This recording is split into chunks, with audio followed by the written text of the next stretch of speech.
கிறிஸ்துவுக்குள் அன்பானவர்களே, இன்றைய தியானத்திற்கு நாம் எடுத்துக்கொண்ட வேத பகுதி லூக்கா 19:9 முன்பகுதி.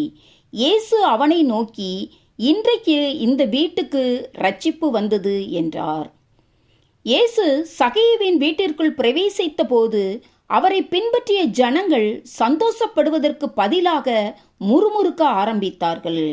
ஆனால் சகேயுவோ அவர்களது முன்மாதிரியற்ற நடக்கையினால் பின்னடையாமல் அவன் தன்னுடைய குற்றங்களை தேவனிடத்தில் அறிக்கையிட்டு தேவனுடைய வார்த்தைக்கு தன்னை அர்ப்பணித்தவனாய் ஜனங்கள் எல்லாருக்கும் முன்பாக எழுந்து நின்று தன் முதலாவது சாட்சியை கொடுத்தான். இதைத்தான் லூக்கா 19:8 சகேயு நின்று கர்த்தரை நோக்கி, ஆண்டவரே, என் ஆஸ்திகளில் பாதியை ஏழைகளுக்கு கொடுக்கிறேன். நான் ஒருவனிடத்தில் எதையாகிலும் அநியாயமாய் வாங்கினது உண்டானால் நாளத்தனையாக திரும்பச் செலுத்துகிறேன் என்றான் என்று பார்க்கிறோம். அதாவது இதுவரையிலும் தான் பிறரை வஞ்சித்ததையும் பிறரிடத்தில் அநியாயமாக பணம் வாங்கியதையும் தன்னுடைய பாவ ஜீவியத்தையும் சகேயு தானாகவே ஒப்புக்கொள்கிறான். அதே சமயம் இவன் வஞ்சித்ததை பாதிக்கப்பட்டவர்களுக்கு திருப்பி கொடுக்க வேண்டும் என்று யாரும் இவனுக்கு கட்டளையிடவும் இல்லை. ஆனாலும் இவன் தானாகவே அவர்களுக்கு 4 மடங்கு அதிகமாய் திருப்பி செலுத்துவதற்கு மனப்பூர்வமாக முன்வருகிறான். பழைய ஏற்பாட்டு பிரமாணத்தின்படி ஒருவன் ஒரு ஆட்டை திருடினால் அவன் 4 ஆடுகளை திருப்பி செலுத்த வேண்டும் என்று யாத்ராகமம் 22:1 பார்க்கிறோம்.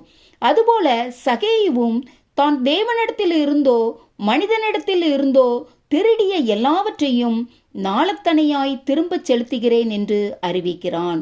இதுதான் உண்மையான மனந்திரும்புதல். ஒருவன் உண்மையாக மனந்திரும்பி கர்த்தராகிய இயேசு அவனுடைய ஜீவியத்திற்குள் வந்திருப்பாரே ஆனால் சகேயுவின் வாழ்க்கையில் சம்பவித்தது போல அவனது வாழ்க்கை முற்றிலும் மாற்றப்படும். மேலும் தேவனுடைய வார்த்தையின்படி தன் ஜீவியத்தை மாற்றிக்கொள்வதற்கு கிரையன் செலுத்த வேண்டியது இருந்தாலும் சகேயு அதற்கும் முன் வந்திருப்பான்.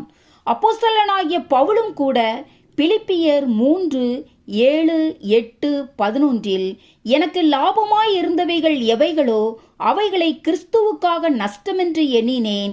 அது மாத்திரமல்ல, என் கர்த்தராகிய கிறிஸ்து இயேசுவை அறிகிற அறிவின் மேன்மைக்காக எல்லாவற்றையும் நஷ்டமென்று எண்ணிக்கொண்டிருக்கிறேன்.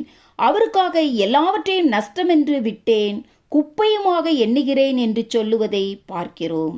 எனக்கு அன்பானவர்களே, அன்று சகேயுவின் உண்மையான மனந்திரும்புதலின் நிமித்தம் கர்த்தர் அவனையும் அவன் வீட்டையும் ரட்சித்தது போல இன்றும் நம்முடைய உண்மையான மனந்திரும்புதலினால் தேவன் தாமே நம்மையும் நம் வீட்டையும் ரட்சிக்க வல்லவராயிருக்கிறார். ஆமேன். அல்லேலூயா.